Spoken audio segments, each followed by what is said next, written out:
Brilliant.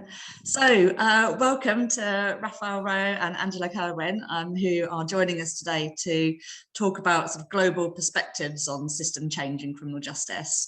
So I just want to give them both an opportunity just to introduce themselves and to our members that haven't heard of them or not aware of their work. So Raphael, would you go first and just do a quick introduction for yourself? Hello, everyone. So my name's Raphael Rowe. I am currently a journalist, an investigative journalist. I have been for the last 20 years. I started my career at the BBC, working for the prestigious programs like the Today programme and Panorama, and was one of the launch reporters for BBC Three. And my whole remit has been around criminal justice, social justice, prior to me becoming a journalist. And I now work on Netflix doing a show called Inside the World's Toughest Prisons, where I traveled the globe looking at how different prisons around the world implement punishment, rehabilitation, etc.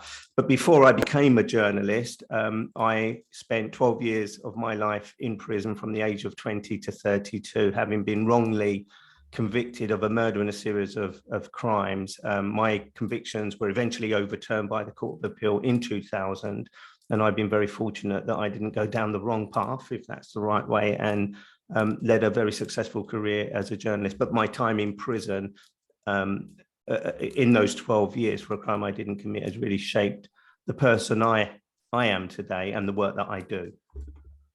Fantastic, that's Raphael. And I think we first came across each other with your case, because I worked as a lawyer on your civil case and your miscarriage of justice case many years ago now. And then when I was at Prisoners Education Trust, where you'd, I think, done some education around journalism before launching your career. And then many years later now, when we've had good discussions contributing to our report about good criminal justice reporting and journalism. So yeah, it's really great to have you with us today. Angela, do you want to do a quick introduction? Yeah, hello, I'm Angela Kirwin, and I worked in the social care sector for over a decade, specialising in working with people with substance misuse issues and mental health issues. And I went from working out in the community to working full-time in prison. I left the prison service, although I was always a civilian. I was working in kind of a social care, social work role. I left the prison service in 2016 and wrote a book about how I think the prison system in our country is not fit for purpose and doesn't work. So the book Criminal, How Our Prisons Are Failing Us All.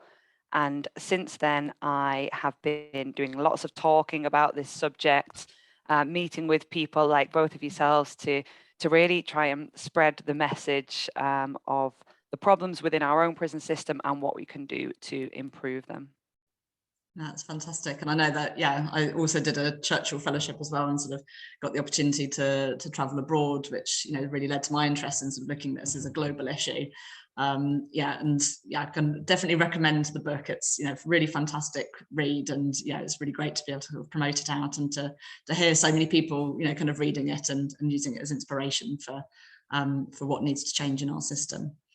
So I'm going to kick off, and one of the things, Raphael, I know that you've been working on recently is setting up your own foundation, the Raphael Rowe Foundation, which looks at some of these issues. And on your website, there's a really great sort of rhetorical question that's on there, which is, how many prisons is too many? Which I think is a really sort of great sort of provocative question. So I want to put that back to you both. And in answering that, sort of just ask you to think about what you think are the keys to reducing incarceration and mass incarceration that we see around the world. Why did I set up the foundation? So the Raphael Rowe Foundation, I should say, was something, I spent 12 years in prison. I came out of prison and I became a journalist, and I looked at issues around miscarriages of justice because I was a victim of a miscarriage of justice. I looked at, criminality, crime. I even embarked on a criminology degree to understand the wider picture, not just specific around crimes. But I set up the foundation off the back of the work that I'd been doing, the journalist work that I've been doing for the Netflix series that I do, because I'd gone into many prisons around the globe, and I was coming out of these prisons and I was really shocked by what I was seeing and hearing, despite the fact I was familiar with the British criminal justice system and prisons. I wasn't familiar with the global prison system, but here I was being exposed to it. And I just thought that there was more that could be done to have people, and this is the heart of the question, I suppose, it is to rethink about the people that are ending up in prison. So when you ask the question, you know, or I asked the question on our foundation website, you know, are there too many prisons? I don't know the answer to that. I think there probably are, for the simple reason that most people that end up in prison shouldn't be in prison. And so the idea behind that is, I think, and I know it's that kind of obvious answer, that we need to rethink who it is that ends up going to prison. And it's the driver, I would say, you know, how we approach dealing with those who become criminalized and then end up being sent to prison. So it's about addressing, from my point of view, and we all know this, it's the obvious answer. It's about addressing the issues that lead people to criminality, addressing the drivers that lead people to commit crimes, you know, whether it is somebody who commits crime to support their drug habit. We know if we can address the problem of them taking drugs or wanting to access drugs or any other thing that's close to that, that you can do a lot in reducing the amount of people that end up going in prison. And by reducing the amount of people that end up going in prison, you reduce the need for prisons. You know, I've come across stories of some countries, I think Denmark, or is it in the Netherlands, where they just didn't have enough prisoners, so they had too many prisoners, started shipping their plumbing. It's incredible to hear that. I think I was in a Norwegian prison at the time when I saw a poster on the wall saying, you know, if you want to transfer to a Danish prison or something, you know, it's like a transfer to a prison. It's not like being moved because you're progressing through the system. So in some places, they don't have enough prisoners for their prisons because they have stopped criminalizing people for things that they shouldn't be criminalized for. So for me, it's about rethinking how we deal with crime and criminality outside in the community long before you're having to address those issues with those individuals in prison. Thanks. And Angela, what are your thoughts? Yeah, absolutely. I mean, I agree with all these statements and this idea of reimagining who we send to prison in the first place. But I think we can even go beyond the concept, and I think we need to reimagine prisons. And it might just be a case of semantics, but I think having prison as this central part of our criminal justice system just has failed and will continue to fail if this is all we hold as the way to punish people. And I think if we reimagine the concept of prison, so if we send people with substance misuse issues to health facilities where if they have issues they can actually receive help, people with mental health issues who end up in prison, they can actually receive help. Now, this isn't to say that I think we should close down every single place that securely holds very dangerous people away from society for a time, but to conceptualize this as prison, I think just will not work. I think if we look at secure places where people can be safely held, the public can be kept safe whilst rehabilitation happens, this is necessary. But this word prison and this idea of prison as it is now just doesn't work. And that might sound quite philosophical rather than quite practical. But actually, I think the steps that Raphael's talked about are the practical steps we can take to just close down the majority of prisons we currently have and then create a new system that helps those people and helps society much more effectively.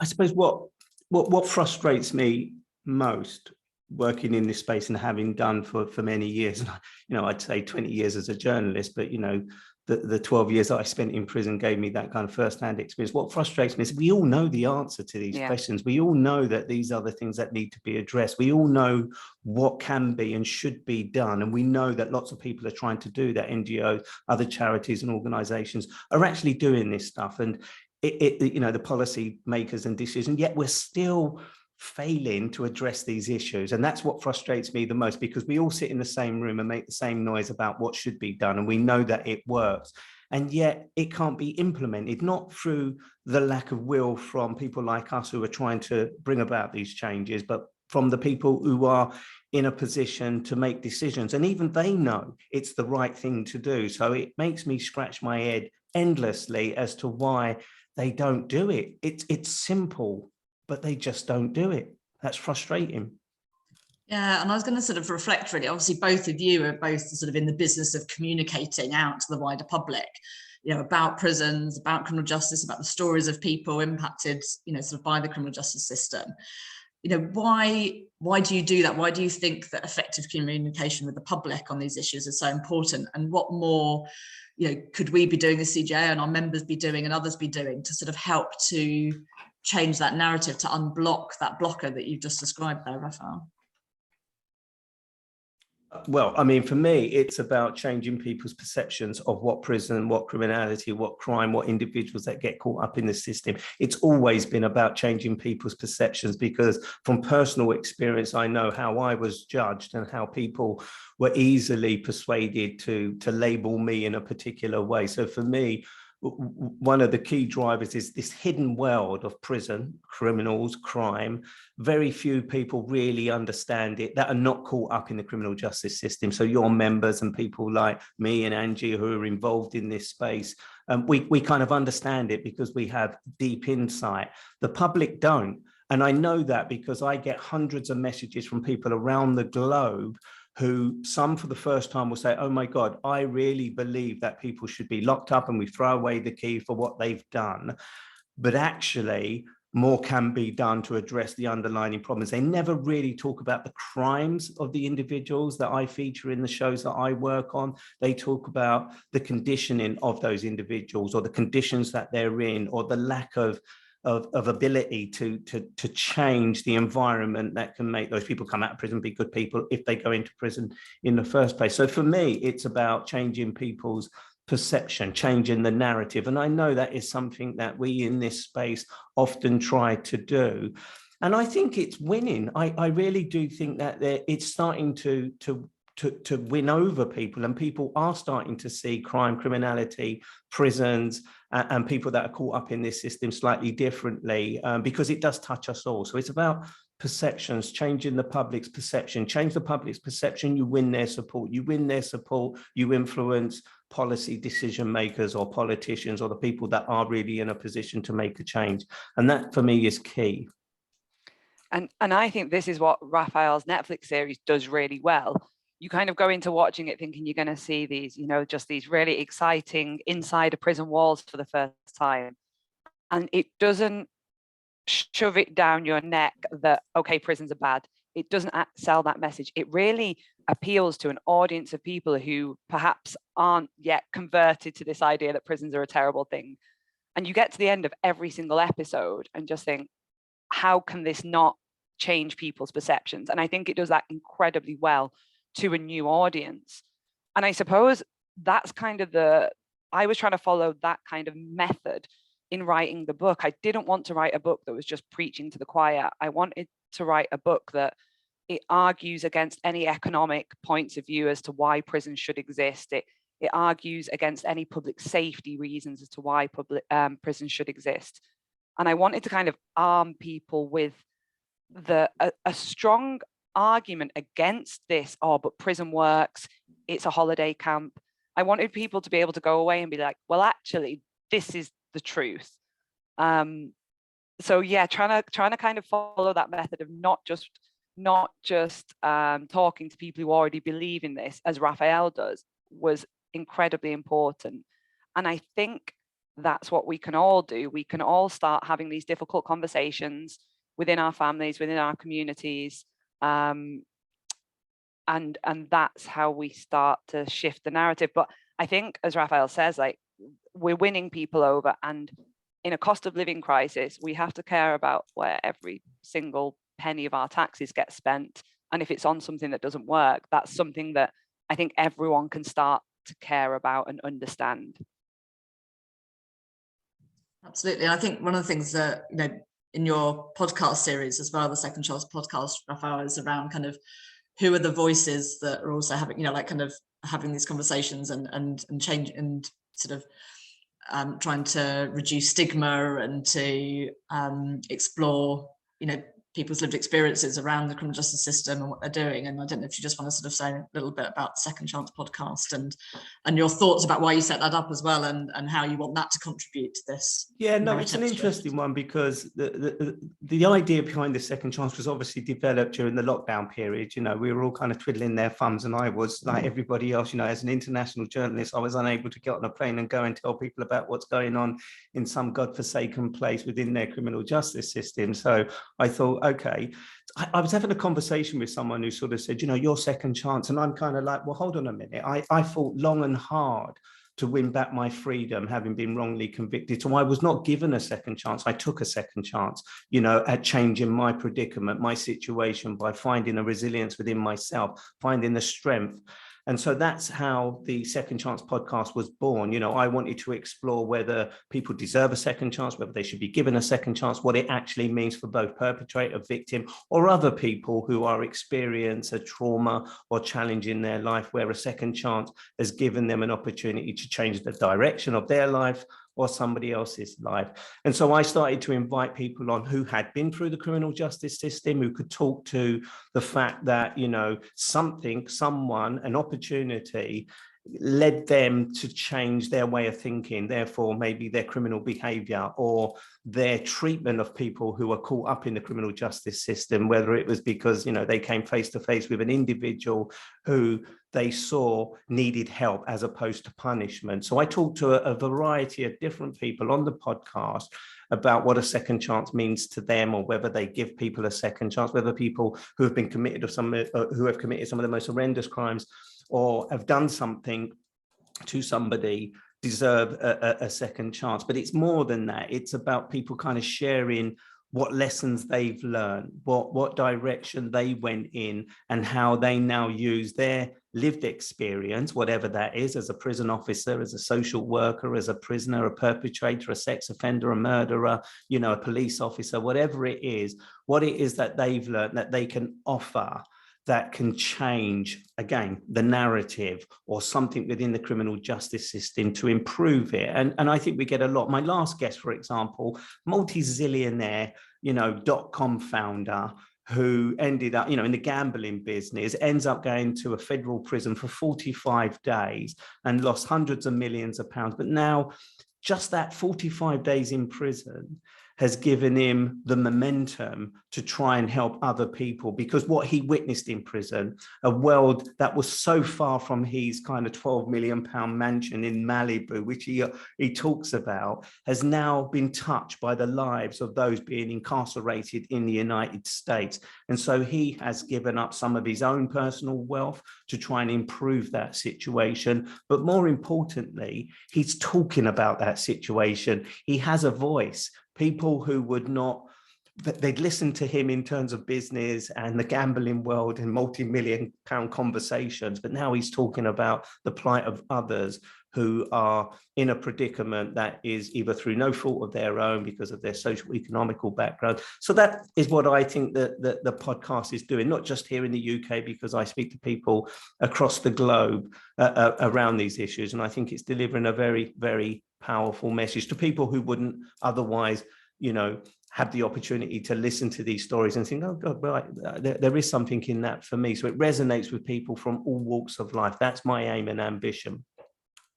Yeah, and I think this is something you do really well in the book as well, Andrew, is around those sort of personal stories, I think, and kind of humanizing, you know, people. That's something that came across really strongly in your book. Was that part of your kind of thought process? And yeah, absolutely. I think that the numbers can be really overwhelming when we say there's 90,000 people in prison and, you know, 12,000 are on remand and 3,000 are IPP.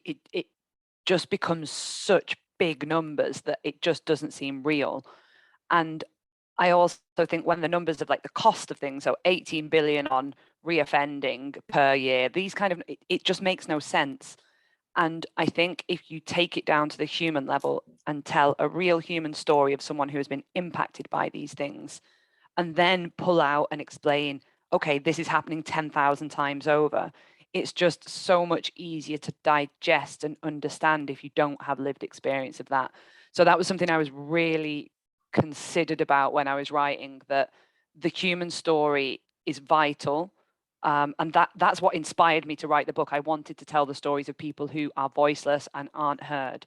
But then I wanted to draw out and say, okay, there are 10,000 people who are currently on remand in prison. There are 10,000 people who are trying to get into rehab, and try and pull the picture out so people could see the broader context of it as well. I think what I found, I read Angie's book, and I think what I found really interesting from my perspective was the tone of the book. You know, often when we read books, I say often, I mean, I know lots of people write different books about different elements of the criminal justice system, prison, courts, police, etc. I think what I found really interesting about Criminal, Angie's book, is the tone, and how I was impressed by somebody who wasn't a prisoner, somebody who wasn't, you know, narrating this book from the perspective of a prisoner, which is often the case, but somebody who understood and got into the nuances and the nitty-gritty of what life is like in prison for prisoners, from a slight distance because of your position as a social worker. And I thought it was really gritty, really raw, and really honest in terms of, you know, right or wrong. And for me, the reason that's powerful is because we often in the criminal justice system, people who work in this space lose the bravado to speak openly and honestly, because I think there is a fear of lashback or being questioned or not getting their message across. And I think sometimes we have to be as brave as Angie was in her book to say it as it is. And I think that is, for me, so important, that you say it as it is, even if it offends people who don't want to hear it that way, because you feel in order to get a politician to listen to what you have to say, you have to articulate it in a particular way for them to understand. Well, no, if that politician doesn't want to listen to you in your own voice, so be it. You know, you have to just be brave and bold and say it as it is. And I think you do that extremely well in your book. And I'm a critical kind of book film watcher of anything criminal justice, having been in that space for so long, and not judging people. You know, when you talk about people who have committed sexual offences and the importance behind why it's necessary to try and rehabilitate, if they can be rehabilitated. And I know your argument is very different, but I just think bold, brave, and direct can lead to such change, especially for the public. Yeah, absolutely. I mean, the theme of this sort of members meeting, the CJA meeting, is around kind of taking global perspectives, because you know, we've just come back from trips in the Czech Republic, in the Netherlands, as you mentioned, Raphael, where they're kind of, you know, can't fill their prisons, which is great, and also to Slovakia, which was really interesting, where we had a prison governor there say, you know, we've realized if you build prisons, we fill them, you know, so we're just not going to build new prisons. And then hearing those sorts of things are really fantastic, and seeing, you know, walking into a prison in the Netherlands and seeing internet access and people who are about to be released being able to look on the internet and, you know, supervised, but being able to, use the internet to plan their life on release, and the world hasn't sort of, you know, collapsed as a result. And so, you know, that's going to be the discussion on our panel discussion later. And obviously you both take a kind of a global approach to your work on criminal justice. And I just wanted to get your thoughts on why you think it's important, you know, for yourselves and for the CJA and our members to be aware of and involved what happens, you know, sort of internationally, and, you know, where in the world you think we should be looking for inspiration and sort of promising approaches when we're doing this kind of rethinking, redesigning of our criminal justice systems. Do you want me to go first? I think the really, really obvious place to talk about is Norway. And I know, Raphael, you've been inside Halden. I think you did your time in Halden, and I went and visited there. And this is kind of, you know, held up as a really rehabilitative prison. And I think it's talked about so often that I kind of wanted to actually highlight what I saw when I went to America and when I went to work in Chicago, because I went there thinking this is going to be terrible. America is going to be absolutely awful. We have nothing to learn. And I think I kind of went to use it in my research as this like opposite against Norway, and then Britain would be somewhere in the middle. And actually, I went to visit like community services in Chicago, where instead of sending people on to custodial sentences, people were on electronic tag in a halfway house where they were expected to go to therapy sessions each day. And the residents there worked running a food bank for the local community every day. They prepared all the food, they got it out, they dealt with the local community. And this was in Chicago, and this is where we often think the criminal justice system is just completely wrong. But they were, for short sentences, people were doing their sentences in the community, and they were actively engaging with the community as part of that sentence. And I just think we have so much to learn from that when we know that short sentences don't work. When we can see Chicago doing this, this is something we can learn from places around the world that maybe we didn't expect to in the first place. And then my second place where I think we have just so much to learn from is how Portugal is decriminalizing drugs and the effects on HIV, hepatitis C, the effects on incarceration there, and the effects on the health system there are just huge from this decriminalization of drugs. So I know that I always talk about Norway, so I wanted to mention a couple of different places today as well, just to kind of give the rest of the world a shout out too, I think. I think for me, and it's interesting you say that we can learn a lot from what you've seen, Angie, in Chicago and Norway. Yeah, I have been to Howden. I think I've been to a prison at, in my recent Netflix series in Cyprus. I think it just pips Howden, not aesthetically, but in Cyprus and Nicosia. I witnessed things in that prison that I'd never witnessed before, and I would encourage lots of people to watch that show or even go to that prison. Yeah. And it's not because of the structure of the prison, it's because of its leadership. And it does come down to leadership. We here in the UK, and the practices, you know, Criminal Justice Alliance members and the work that they do, have a wealth of insight and information that they can take into many of the places that I've been to around the world and witnessed. As much as we can learn from some of these places. And for example, I remember going to Belize and being in the prison system, the criminal justice system there, and I was really kind of surprised by what I was witnessing in terms of what was going on in the prison, in terms of how they administer punishment to those that they believed had broken the rules. And I was really saddened by what I'd witnessed and what I'd experienced. But it also made me think, hold on, the way we punished individuals in prisons here in the United Kingdom, or how we send people to prison and then punish we ain't doing as bad as they're doing in Belize. And so we can take those understandings from here and maybe inform those over there. And I get asked a lot by prison guards and people who work in the prison establishments in many of the countries I've been to, oh, really? You have NGOs or charities come into the prison and work with the prisons? And I'm like, don't you have them going on here? And they say no.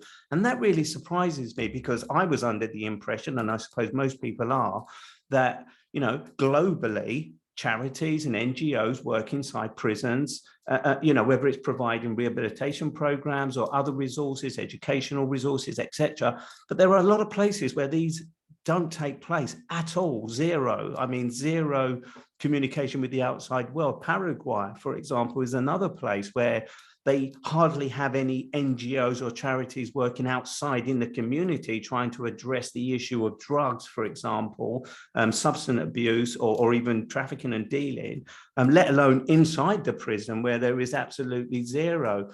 And so I think we can take a lot of what is done just here in the UK or across Europe into these places, and I think they would welcome it. And that's one of the reasons I have set up the foundation, because I want to bridge that gap and try and work with organizations who would be prepared to offer those kind of services. So I think there is a lot we can learn and we can share with these criminal justice systems in other places. And then there's the alternative kind of justice systems, and alternative routes of punishment that they use, because they do. And I was surprised by this. And I say this because, I spent time in British prisons. I thought they were terrible and they were bad, and they are. And people experience prison differently. Those who are prisoners, those who work in the prisons, those who visit the prisons, those who, try and implement programs and education. So everybody experiences prison.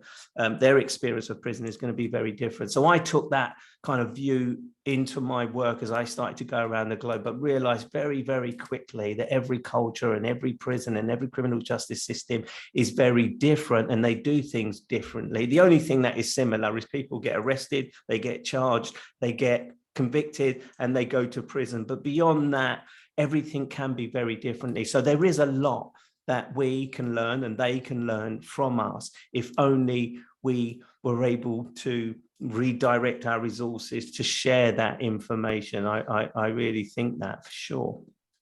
It was fascinating, actually, and it reminded me of something, Raphael, you saying when we were in Utrecht in the Netherlands, and we were talking about families and how people support families of people in prison. And they said, oh, we came to the UK to Park Prison and looked at the work that was going on here. And now we've scaled that up across, most of their prisons.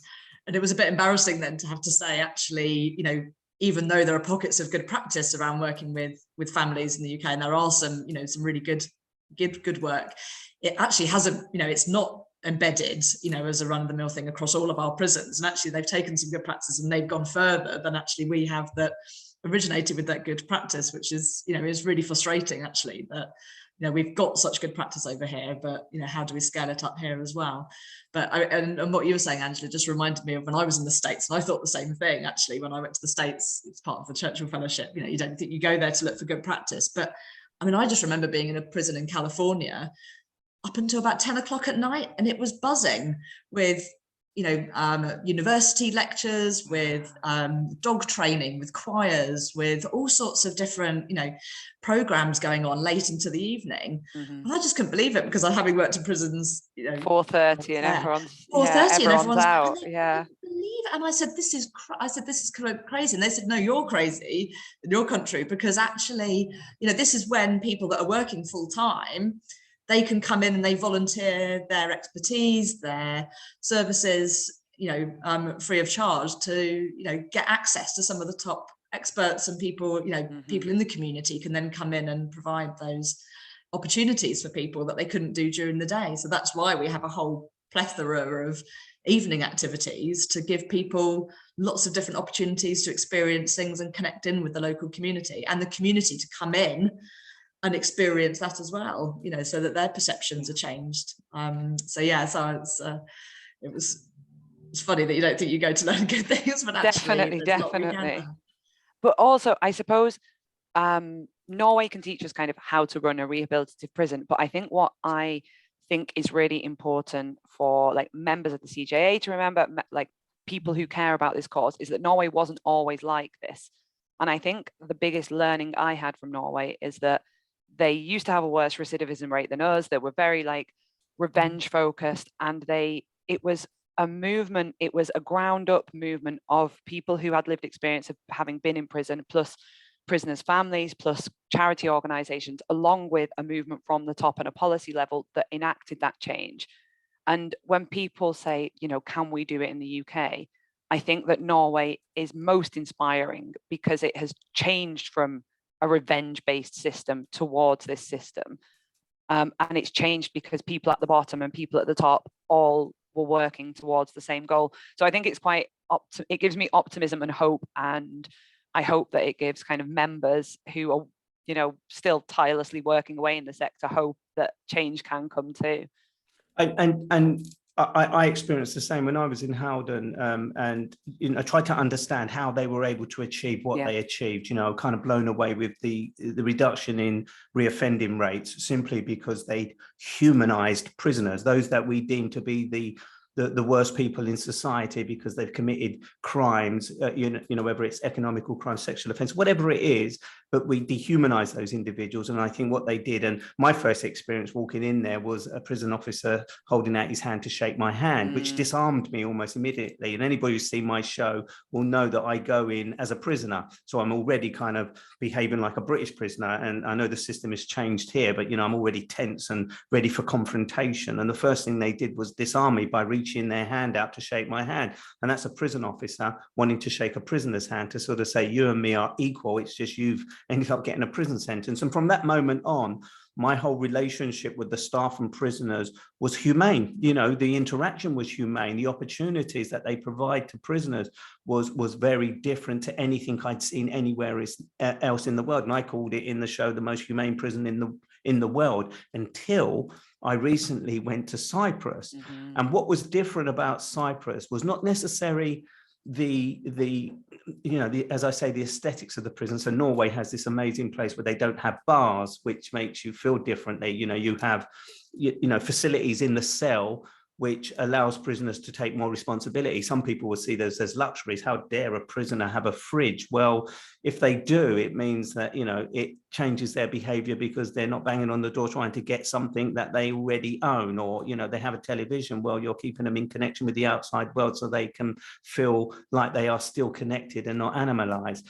But in Cyprus, it really was about leadership. It really did come down to the fact that at the time the government was supporting Anna, who is the director of the prison, and her ethos. And so one of the most important things that she did, and it would be an argument that I would make to any authority, any system around the world, is she reallocated the resources. So the previous director, would spend the resources on things that didn't really have an impact on changing the behavior or the mindset of the prisoners.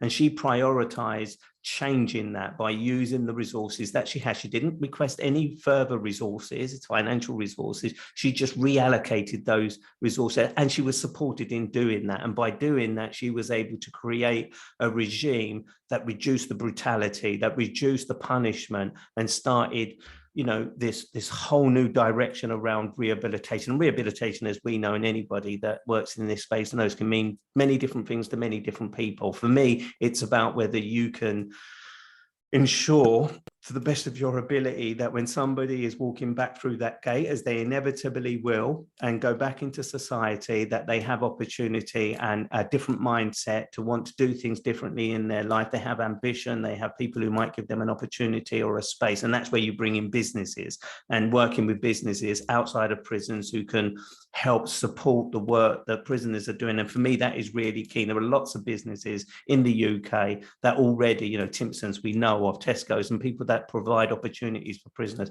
but they need to be more involved, I think, on a global scale with prisons, within the community, to ensure that those people coming out of prison, who probably ended up in prison, and the majority do, through economical crimes, have opportunities to provide for themselves and their families, which I hope will go to some extent to reducing the reoffending rates. And they do that in Cyprus better than I've seen anywhere else in the world, including Norway. Amazing. It's a great episode, and yeah, it's interesting actually. Our last members meeting was on exactly that topic. It was about employers and this new employment advisory boards that prisons are having, where they're actually sort of having employers sit as a sort of an advisory group for the prison to to work with the prison to make those links in with employers. And actually, this afternoon, I've got a meeting with an employer that's reached out to me through one of our European connections, actually, as an international employer, saying we want to do more. So I think there is hope in terms of more employers being more open to this, and actually being vocal about it, as well as just doing it under the radar, but actually being more vocal about this as well. Just on the topic of leadership, I wanted to, just pose a question to you both, really. As you'll know, we've got yet another new Justice Secretary. How long, we don't know, but just currently in post as we speak. And I just wondered, what one or two things would you want to see the new Justice Secretary prioritise? I think, I think for me, the really quick, easy one is IPP. I think we have seen the rulings made now. It has been advised that everyone on an IPP sentence should be resentenced. I want to see a timeline for that, and that to be done immediately. This is just something that has dragged on for a decade now. And I think real change could be done very quickly on that. For me, policies, decisions, I totally agree with that. It's shocking. The amount of people, and when I say people, I mean the relatives of individuals in prison serving IPP sentences telling me they got 18 months, they've been in there for like 12 years. It's just shocking, absolutely shocking to think that people, are still being held in prison under this crazy, So yeah, there are those individual decisions.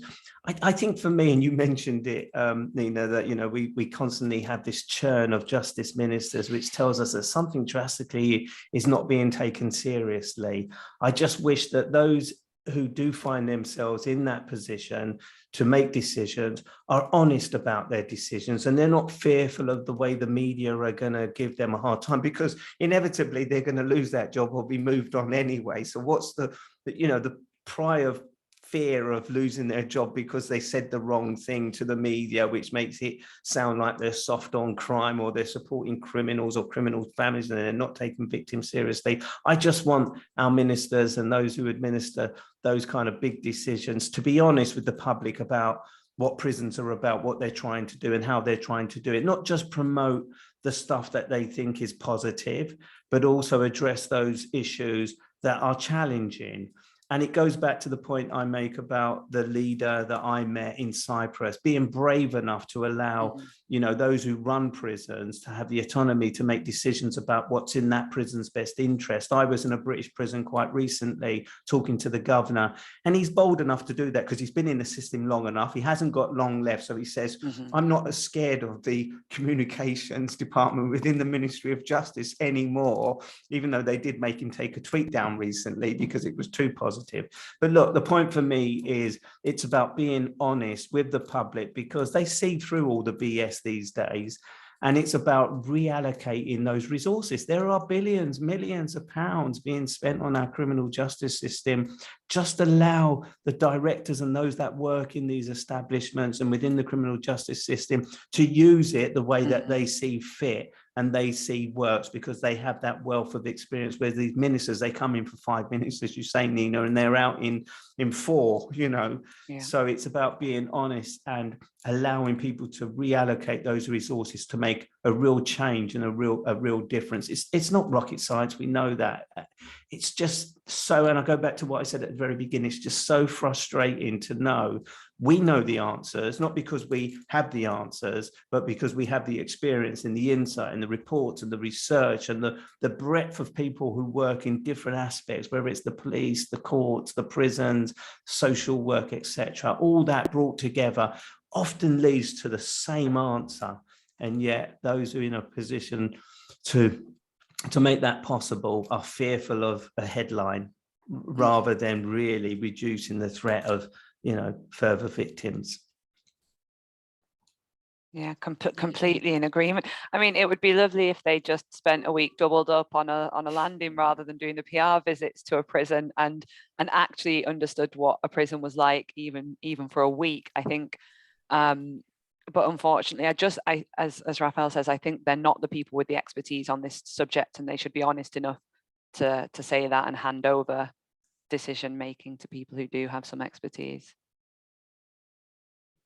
Brilliant. And just a final one, you know, just wanted to sort of ask you what you're both working on and how CJA members can, you know, to get involved, and if you've got any final sort of, you know, tips or hints around for our CJA members about any things that we've been talking about. Raphael, you go first. Oh God, where do I start and where do I end? Look, I mean, I'm always dipping in and out of different things. You know, my Netflix series is important to me, as well as showing the insides of prisons around the globe and trying to find that balance in these different cultures with their resources or lack of resources in some places where they have absolutely nothing. You know, they struggle to feed prisoners or provide clothing or heat or water and stuff like that. So in some places it is as bad as that. So when we go into a British system, we got hot and cold running taps in sinks, and that, you know, that's not a privilege. It's a necessity, and it should be something that you find in other establishments. So as well as the work that I do on the Netflix series, going around and trying to find this balance, which I think is having a huge impact, I want your members to recognize that their work is not being done in vain, that there are so many people out there, and I'm privileged to the fact that they directly message me through social media or connect and want to volunteer in their world of expertise, you know, not just the psychologists, sociologists, criminologists, but ordinary members of the public who are really keen. So your voice is being heard. I'm also working on my podcast, which is really important, because it does, and I think is making an impact in terms of changing the narrative and giving people an opportunity to share how they see things without being judged, whether they are victims, perpetrators, survivors, etc. And I'll just keep on doing what I do in the way that I do it, not caring unless, I've been called a monster, I've been called a murderer, I've been called many things in my life. But I'm very proud of the fact that I'm now being called upon to talk about the things that make a difference in the world that I work in. And so I'll continue to do that. So my Netflix show, my podcast, my foundation is my legacy, of all the things that I've experienced personally, all the things I've witnessed, all the things that I've taken part in within the criminal justice system. My legacy is the foundation. I really want to make a mark in terms of the small changes. I'm not about changing big policies as much as I'd like to do that. It's about when I walk out of a prison where I've had the privilege to film and meet individuals who are prepared to share their stories, their personal stories, the stories of their families, of the victims of crimes, etc. When I walk out of those places and I look back and I see that those individuals are not being fed properly because the prison doesn't have the resources, I want to change that, because that is something that businesses can help with. That is something that individuals can help with. If a prison like where I've been in, someone like Lesotho, for example, they have an inherent problem with sexual offences in the community.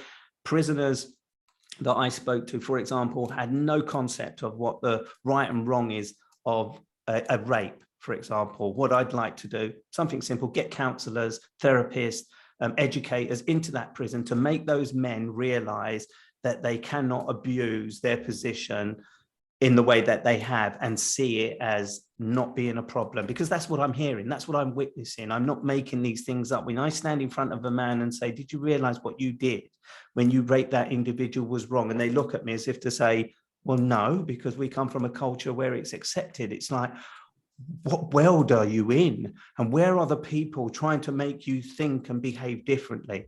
That's what I'm about today. That's what my foundation is. And that's what I want to do. Encourage your members to use their resources to go into these places and just educate those individuals, educate them that, and help them understand that doing something like that is wrong. And the problem might be different in different places. Gang culture in South America, young men taking the lives of other young men, not valuing lives simply because they come from very traumatic backgrounds and environments, that they don't understand the meaning of life. But telling them that there is another way of thinking can make a huge difference. And that's what I'm about today.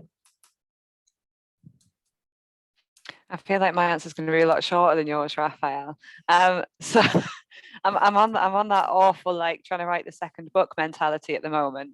But we have the paperback coming out next year. So I think I'm trying to figure out and work on at the moment how we can really keep this conversation going and how I can support in that. So I don't work full time behind the walls anymore.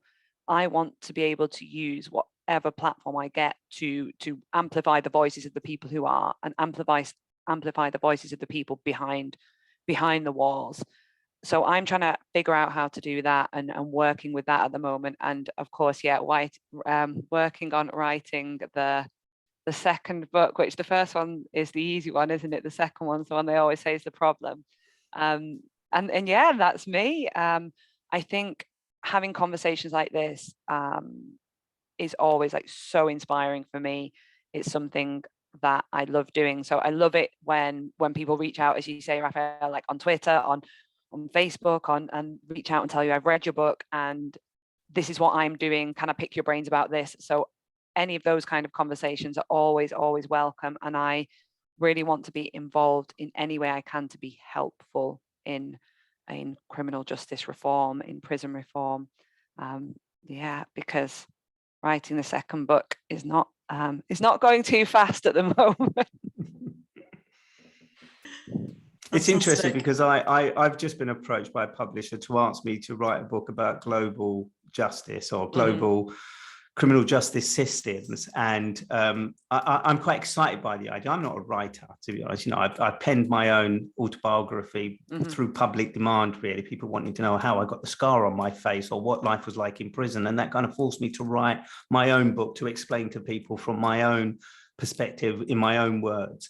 But writing a book about global justice, I'm quite excited by it because I can look at the alternatives that are taking place, whether it's using prison as a punishment or whether it's kind of restorative justice or these other alternative means of dealing with harms and crimes and wrongs that we perceive. But my final message would be to criminal justice members is shout high and loud like you do, Angie.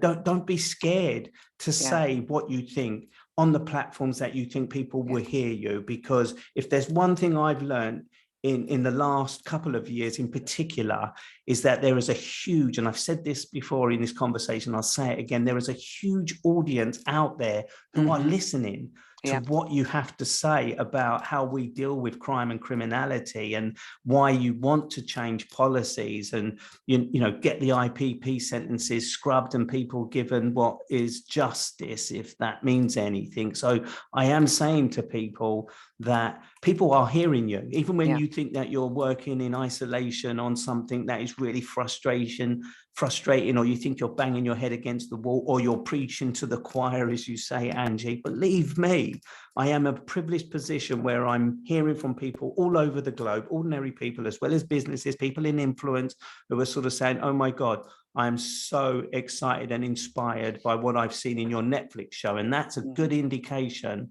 that people are interested in this space way above what you think they are. So be inspired and motivated by the fact that there are people out there who you don't even know who are really interested in the work that we're doing in this space. Fantastic. And what a positive note to end on. That's brilliant. Thank you so much for your time, both of you, and good luck with everything. And I know at CJ we're got some other things in the pipeline, working hopefully with you both in the future. And I'll put details out to our members about how they can reach out and listen and read the things that we've been talking about today. But thank you very much. Thank you so much. Thanks for having me. Thank you. Bye-bye.